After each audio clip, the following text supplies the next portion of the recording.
If the person you cherished most was about to be taken away forever and you had just one day to hold on, what would you do? One humid evening in the summer of 1918, in a sleepy Ohio town, a neighbor raised his camera as two children stood in their backyard. It looked like an ordinary family snapshot. By dawn, everything would be different. And when that photograph resurfaced decades later, it exposed a sorrowful riddle nobody could quite explain. Stick with me. I'm telling you the whole story today.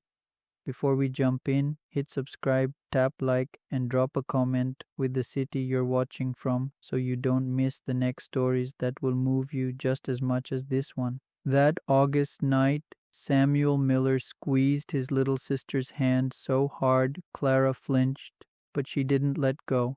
Somewhere deep down, she knew if she loosened her grip, she might never feel his warm fingers braided through hers again. Stay to the end, and you'll see how a simple backyard snapshot became for rural Ohio the most devastating image ever taken, and how a whisper between two children echoed for 70 years. This is a tale of a brother's promise to protect his sister and the 24 hours that changed everything. The picture didn't reappear until 1987, buried in the Thompson estate's dusty boxes, wedged between brittle receipts and yellowed newsprint. Records for the Miller family at the Ohio Historical Society pinned the date to August 15, 1918, one day before Clara Miller vanished from Samuel's world for good. Study Samuel's face, the tight jaw, eyes a touch too wide for an ordinary pose. That's not a carefree 10-year-old, that's a child bracing for impact. 5 months earlier, Samuel had buried his father. The Miller and Sons sawmill ledger and John Miller's death certificate said it bluntly, a crushing injury in a lumber accident. Paper can't capture what followed. Night after night, Samuel jolted awake, reliving the crack of timber and his father's final cry. He'd watched the log slip, watched it pin the man who built their home. The scene replayed until daylight left him hollow-eyed and jumpy. What steadied him was Clara, 8 years old, a stammer that classmates weaponized, yet flawless speech when it was just the two of them. Clara, who'd started wetting the bed after their father's death, but sketched tiny charcoal drawings to coax a smile from their grieving mother. Clara, the one person who made Samuel believe he could still be brave. That evening, their mother, Margaret, rocked near the kitchen window, watching her children. She hadn't been herself since John's funeral. Methodist church logs note that neighbors left food on the Miller's porch almost daily. In her diary, now archived, Mrs. Thompson mentions those poor Miller children at least 17 times between March and August 1918. Margaret tried to shield the children from her breaks, but 10-year-old eyes miss little. Samuel saw the days she couldn't rise, the tears that came mid-stitch, the flinches at sudden sounds. He watched her count and recount the few coins left, fingers trembling at the math. Then came the Spanish influenza. It shuttered the school for months and left rows of children without parents. Aid ledgers from the church tally at least 37 families in their county broken by death or by want. Samuel knew kids who'd been shipped to relatives or placed in institutions. He'd passed the empty houses with sun-bleached for sale signs. He still never pictured his family among them, until that afternoon when his mother called him and Clara into the kitchen, face pale, an official-looking letter shaking in her hands. His pulse spiked before she even spoke. Clara slipped closer, her small palm finding his. Margaret's voice thinned to a whisper. Staff from St. Joseph's Orphanage in Cleveland would arrive in the morning. They had room for one child. Clara would get lessons, meals, care, things Margaret said she couldn't give. The kitchen tilted around Samuel, one child, only Clara. He'd stay to help with the farm. She, his best friend, his charge, would be carried off to a city he couldn't picture. Clara didn't understand at first. She looked up at Samuel, waiting for the gentle translation he always gave when adults used heavy words. He had none. His throat cinched. Panic pressed hard against his ribs. A knock cut through the silence. Mr. Thompson stood there with his camera case. Lately he'd been offering what he called memory photographs to families ground down by the times, proof to hold on to when people drifted apart. Margaret nodded, spent. A photograph, yes, something for Clara to take with her, something for Samuel to hold. They stepped into the yard as late sun drew long shadows over the dust. Clara brought her corn husk doll, stitched from flour sack scraps when store-bought toys disappeared. Samuel's too small shirt and patched trousers hung on his thin frame. Barefoot, both of them, toes gray from playing in the dirt where they built make-believe worlds to outrun hunger and fear. Mr. Thompson posed them carefully, but Samuel barely heard. Tomorrow morning swallowed every thought. Clara's trusting, puzzled face kept turning toward him, as if he could still mend this like he always tried to. The shutter snapped, and Samuel made a choice he'd carry for the rest of his life. To understand that white-knuckled grip in the photo, you have to see what their summer of 1918 looked like. Out here in rural Ohio, the influenza scourge turned neighborly streets into near-ghost towns almost overnight. Letters preserved in county files tell of families vanishing, empty homes, unpaid bills, no goodbyes. Samuel and Clara lived in a two-room wooden house their father had raised board by board. Now the roof dripped in rainstorms and winter wind threaded through gaps John would have sealed before the first frost. The children curled together for warmth at night, trading stories in a secret tongue Samuel invented during those long, hungry evenings when their mother had no words left. Margaret Miller was coming undone. Since John's death, she'd taken in mending from the few families who could pay. But grief and exhaustion made her hands shake. Even simple fixes took 3 tries. Donation notes from Reverend Hayes show he arranged extra food drops, jotting in his journal that the Miller widow seems to be losing her ability to manage the children's care. By 10, Samuel had stepped into the role of guardian. When Clara cried from hunger, he lifted bread from the Morrisons and lied about it later. When older boys mocked her stutter, he swung until his nose bled and his clothes tore, punishments his mother was too spent to deliver. At night, when the accident crawled back into Clara's dreams, he'd climb into her bed and hold her until sleep returned. Their secret language wasn't play, it was survival. On their mother's dark days, the children moved in whispers and signs, tending each other like spirits in their own house. Clara called it ghost talking. Seeing her father die had shifted something in Clara. The lively chatterbox turned quiet and taut with worry. The stutter arrived when fear pressed in and vanished when it was just Samuel. He alone could draw out her steady, bright voice like the girl she used to be. Even so, they carved out small joys. Samuel taught Clara to read from discarded newspapers behind the general store. They tucked a few seeds, courtesy of Mrs. Thompson, into the hard soil and nursed 3 tomato plants like a secret hope. Clara sketched worlds in the dirt with a stick, places where nobody got separated and no child went hungry. But he couldn't shield her from everything. The bedwetting that shamed her, the flinch at unexpected knocks, their mother's storms, or the stubborn reality that coins in a jar don't turn into supper and lamp oil. Worst of all, he couldn't decode the hushed adult conversations they weren't meant to hear. The morning before the photograph, Samuel overheard his mother with Mrs. Thompson. St. Joseph's in Cleveland would take 1 child now, maybe Samuel later if space opened. Margaret's sister in Chicago might help someday, but train fare was fantasy. He understood why Clara was chosen. She was young, adaptable, easier to place. Boys his age were for work. Families wanted children they could mold. The logic made sense and hurt anyway. Accepting it felt like breaking the oldest promise he'd made. So when Mr. Thompson raised the camera that afternoon, a thought pierced him. This might be the last moment Clara trusted him without question. Tomorrow, strangers would arrive with papers and voices that didn't bend.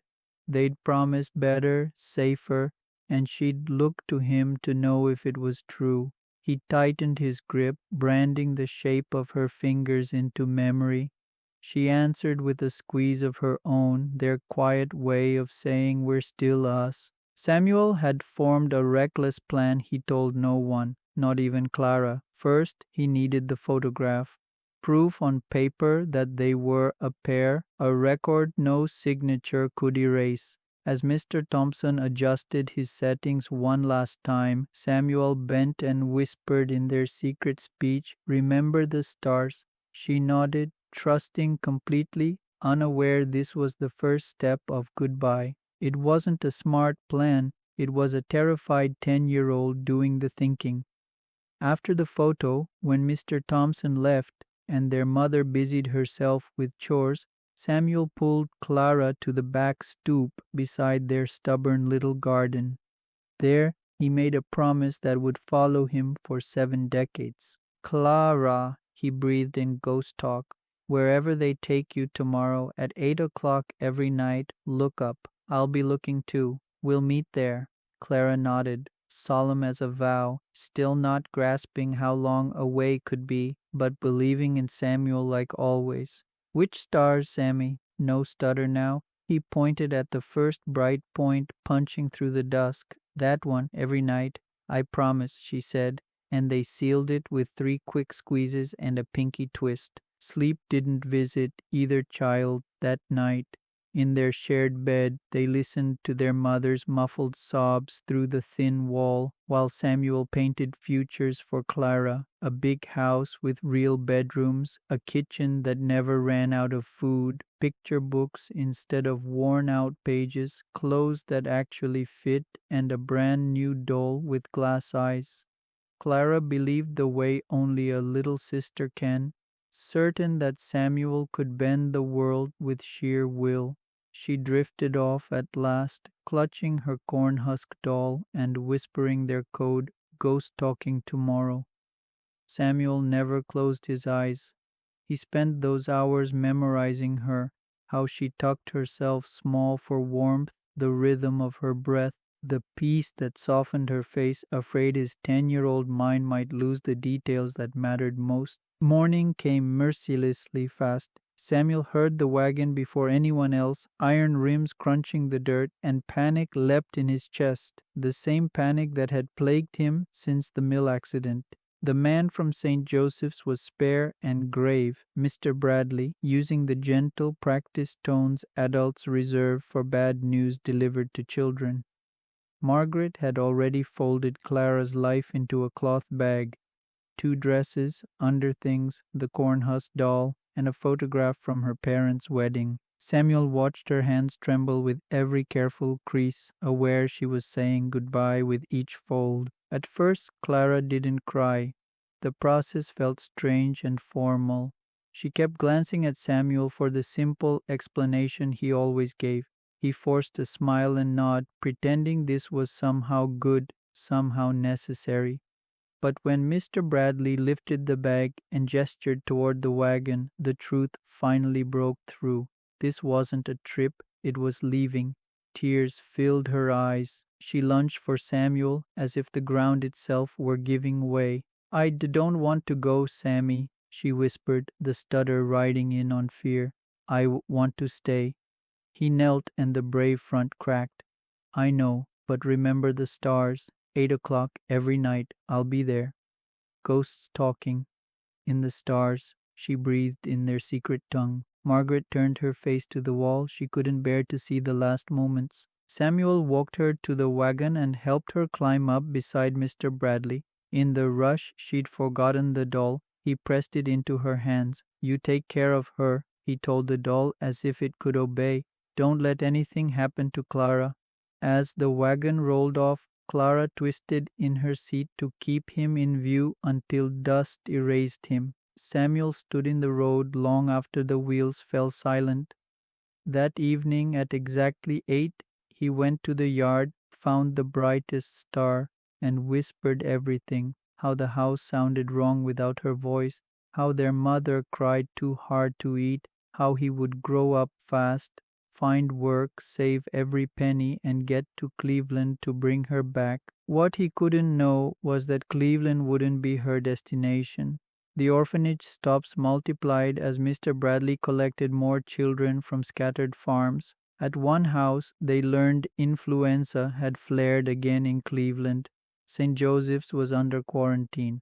Clara was rerouted to a temporary facility in Chicago, where crowding and crisis swallowed details. Her intake card read only Clara M., age 8, Ohio, no surname, no hometown. In the chaos of wartime and epidemic response, Clara Miller became another misplaced child in an overwhelmed system. Samuel kept his vigil, certain she was watching too. He didn't know that his sister had boarded a train for a city she couldn't name, clutching her doll and trying to fix in her mind the exact star he'd pointed to. From the instant Mr. Thompson's shutter clicked that day, the photograph held a secret no one would fully grasp for 69 years. In that sliver of time, Samuel spoke a vow with his hands, and Clara answered with absolute trust. His grip wasn't merely protective, it was a message in their code. 3 quick squeezes, I love you. A longer press, be brave. The soft brush of his thumb across her knuckles, remember our promise. Clara answered in the same pattern, I'll remember everything. Then she breathed, steady for the first time since the news. I'll find the star every night. When I'm grown, I'll find you.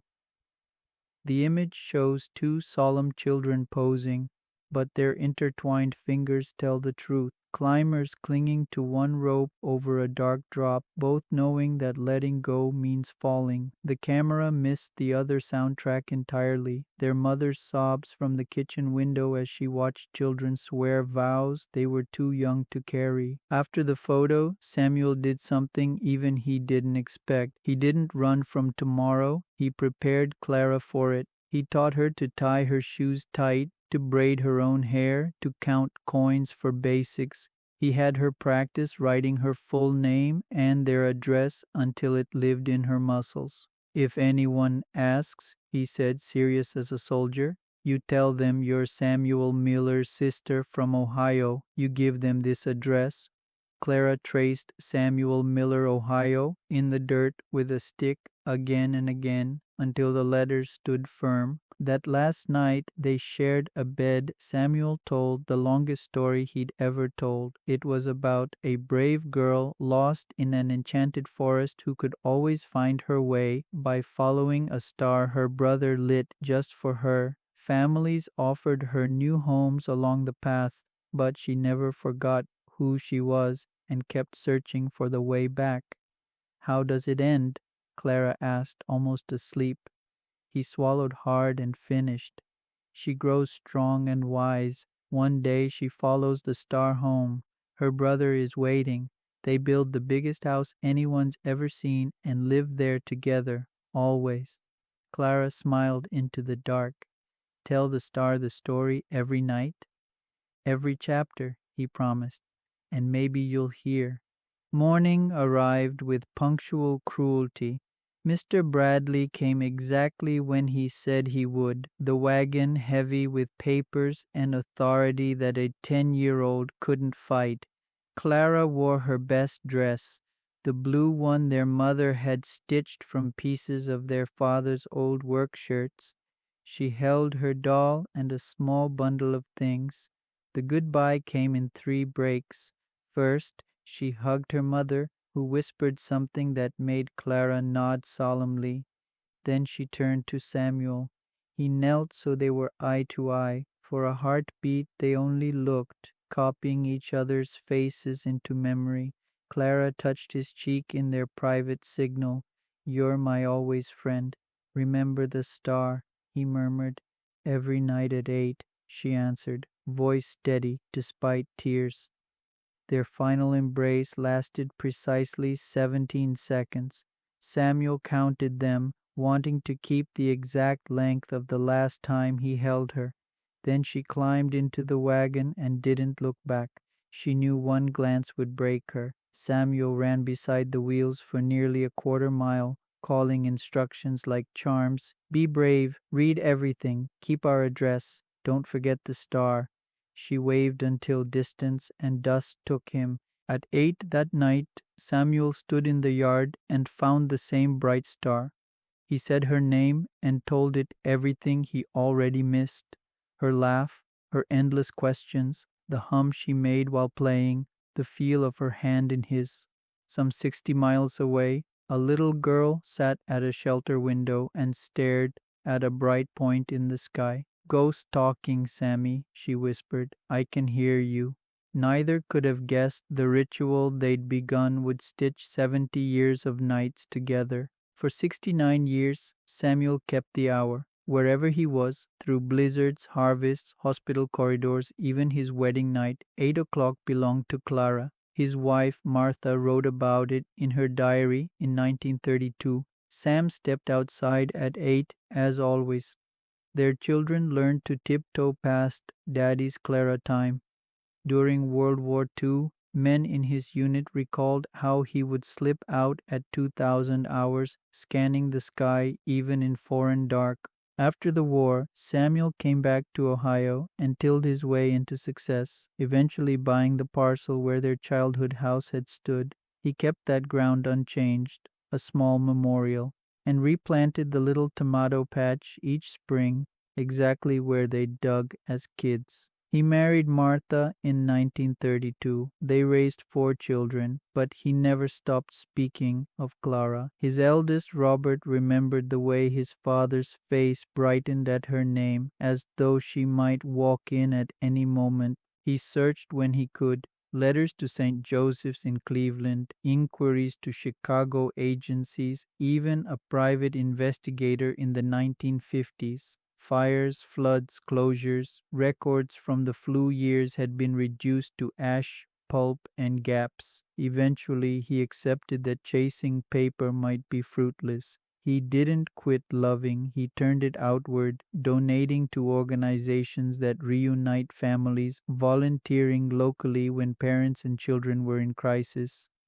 His pastor wrote that Samuel had a gift for sitting with people in their darkest rooms. Clara's path veered in a different kindness. In Chicago, she was placed with the Kowalski family, Polish immigrants who renamed her Catherine and loved her as their own. They believed her past should be sealed so the future could take root.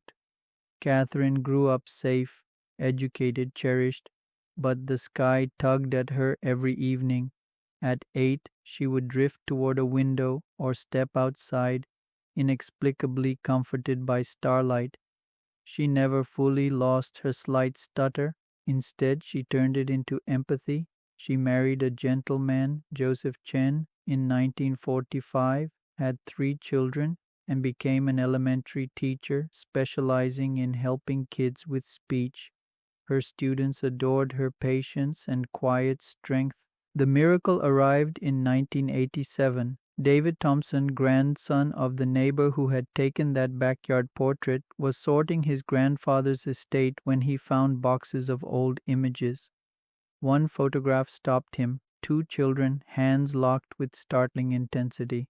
Curious, he dug through county ledgers and church records, then ran the picture in the Cleveland Plain Dealer with a feature he titled Lost Families: The Stories Behind Old Photographs. In Chicago, Catherine Chen was having coffee with her daughter when she saw the article. The world narrowed. She knew that blue dress at once, the one her adoptive mother always said she'd been wearing when she arrived. And the doll, the same corn husk doll she had kept tucked away for nearly 70 years. She called the newspaper immediately. Within hours, she was on the phone with David Thompson, who connected her to Samuel Miller in Ohio. Samuel was 79 then, a widower living alone, but his memory of Clara was diamond clear. Their first conversation lasted 4 hours. He described her tutor, her drawings, their secret hand code, the tomato plants, details only a brother could know. Catherine felt old fragments click, a boy teaching her to read, a garden behind a small house, the sacred ritual of looking up every night. They agreed to meet on a warm September afternoon at the farm where it had all begun. Samuel set up 2 chairs in the exact patch of yard where Mr. Thompson had once positioned them. When Catherine's car rolled in, he was already there, standing with the posture of a guardian. She walked slowly, hunting for the 10-year-old in the lines of his face. When she reached him, the words rose from somewhere older than recollection. "Ghost talking, Sammy," she whispered. His face folded into joy. "Clara," he said, "you kept your eyes on the stars?" They sat and talked until the shadows grew long, covering 69 years with photographs, stories, and shared quiet. At 8, they stood together and lifted their eyes to the brightest star. "Thank you for waiting," Catherine said. "Thank you for keeping the promise," Samuel answered. What Samuel and Clara carried to us isn't just sorrow for what was lost, it's proof of what endures. Love can outlast distance, silence, and time. A vow made with a clean heart can shape a life.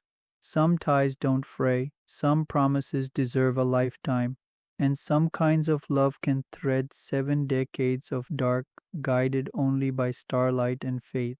If this story stayed with you, drop the word promise in the comments so we know you made it to the end, and tell us where you're watching from. Please like this video, share it with someone who needs a reminder of how strong family bonds can be, and subscribe with the notification bell on so you don't miss our next story. When you're ready, tap the card on screen to watch another one just as moving.